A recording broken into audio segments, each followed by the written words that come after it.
और जहाँ ईवीएम बनाया, जहाँ से बनाया, जिन देशों में बनाया, उन लोगों ने ईवीएम से मतलब चुनाव कराना बंद किया है। तो आज देश की ये जनता की भी ये डिमांड है कि भाई ईवीएम से चुनाव नहीं होना चाहिए, और सभी जो प्रमुख नेता हैं उनकी भी चाहते, सिर्फ एक केंद्र की सरकार वाली पार्टी को छोड़कर सब लोग चाहते हैं। और आज नहीं तो कल इस पर एक बड़ा आंदोलन होगा, और यदि आंदोलन होगा तो बहुजन समाज पार्टी उसका बिल्कुल साथ देगी, उसके साथ खड़ी मिलेगी आपको।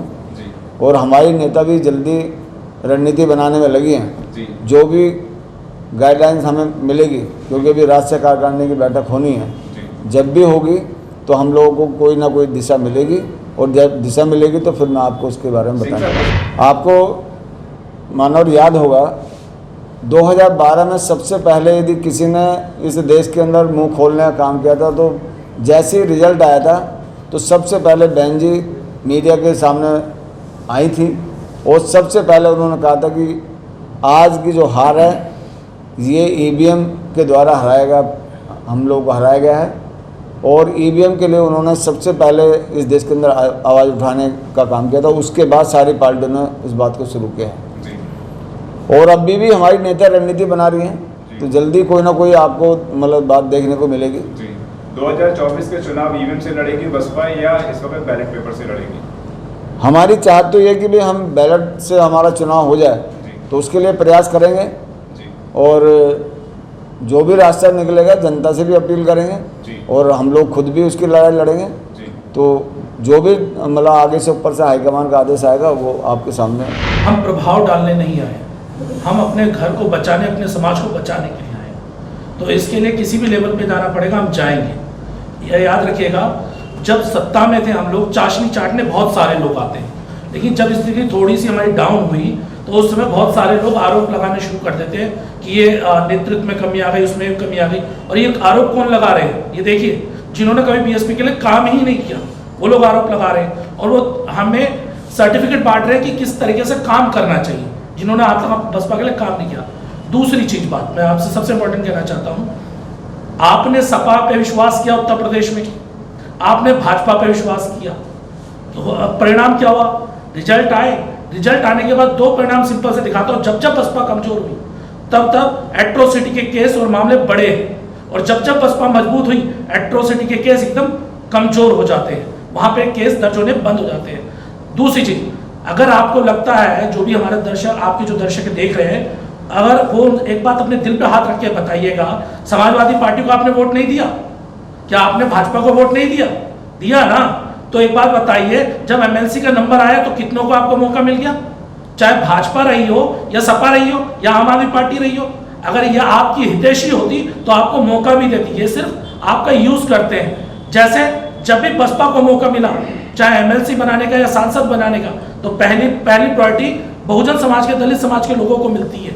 लेकिन जब उनको मिलता है मौका तो वो अपने सवर्ण समाज के लोगों को ज्यादा प्रायोरिटी पे रखते हैं। तो आपको समझना होगा, आपको अपना घर बचाने के लिए आगे आना होगा। यहाँ पे आप स्वार्थ के लिए मत आइए, यहाँ पर आपको आना है तो अपने घर को बचाने के लिए आइए, क्योंकि आज जो पूरे देश भर में हो रहा है, आप देखिए एट्रोसिटी के डेली कोई ना कोई केस बढ़ रहे हैं, और वो हमारे समाज की बहन बेटियों के साथ हो रहे हैं, हमारे समाज के बच्चों के साथ हो रहा है। तो उसका कारण यह है कि कहीं ना कहीं हमने अपने समाज की एक पार्टी, बहुजन समाज पार्टी पे विश्वास न करके दूसरों के साथ चलेंगे।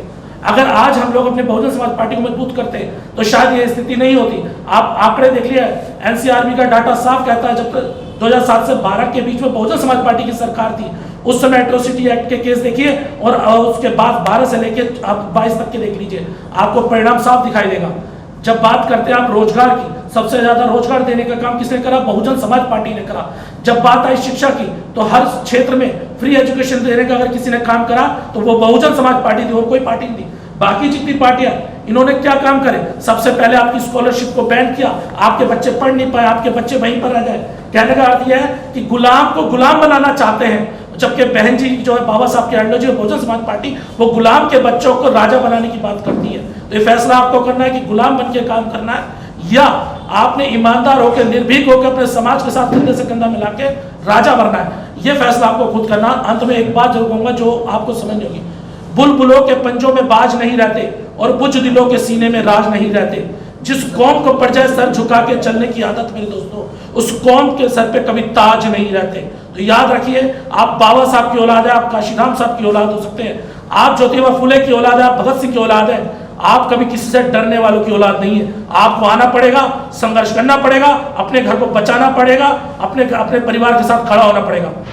जी, मेरा सवाल है, ईवीएम का सहारा लेके आप जो है बात कह रहे हैं, लेकिन पार्टी अर्थ से फर्श की तरफ उल्टा इसका जो है तीर जा रहा है, अर्थ से फर्श की तरफ जा रही है और रिस्पॉन्सिबिलिटी लेने के लिए कोई तैयारी नहीं है। आप वोटर को समझा नहीं पाए या वो समझे नहीं, नंबर 1। और इसमें वोट ग्राफ भी गिरा है, वोट तो नहीं मिले और वोट परसेंटेज भी कम हुआ है, इसके लिए रिस्पॉन्सिबिलिटी कौन लेगा सर? कोई किसी को तो लेनी पड़ेगी। देखिए, रिस्पॉन्सिबिलिटी तो जो भी लोग हम लोग काम कर रहे हैं तो सभी की जिम्मेदारी बनती है, किसी एक आदमी की नहीं है, और इसकी जिम्मेदारी हम सबको लेनी ही पड़ेगी और हमें उसमें सुधार भी करना पड़ेगा।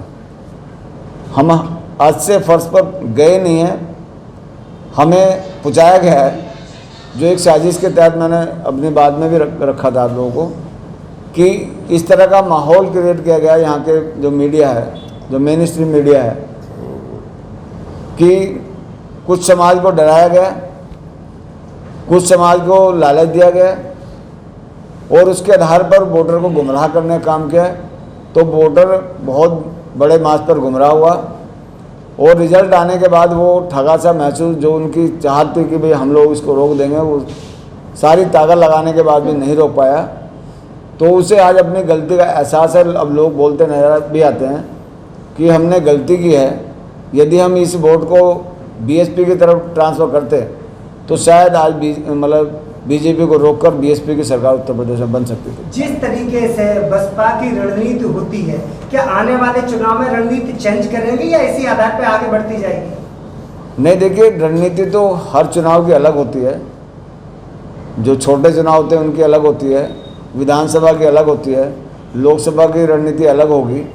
तो रणनीति तो बदलेंगी बिल्कुल, और उसका असर आपने देखने का भी मिलना शुरू हो गया है कि हमारे नेता ने कुछ जिम्मेदार साथियों को जिम्मेदारी देकर बात को आगे बढ़ाने की सोची है, और उससे हमारे समाज में एक पॉजिटिव साइन गया है। अगर आपने अभी तक हमारा चैनल सब्सक्राइब नहीं किया है तो सब्सक्राइब करें और घंटी का बटन बिल्कुल भी दबाना ना भूलें, ताकि सभी लेटेस्ट खबरें पहुंच सकें आप पे सबसे पहले।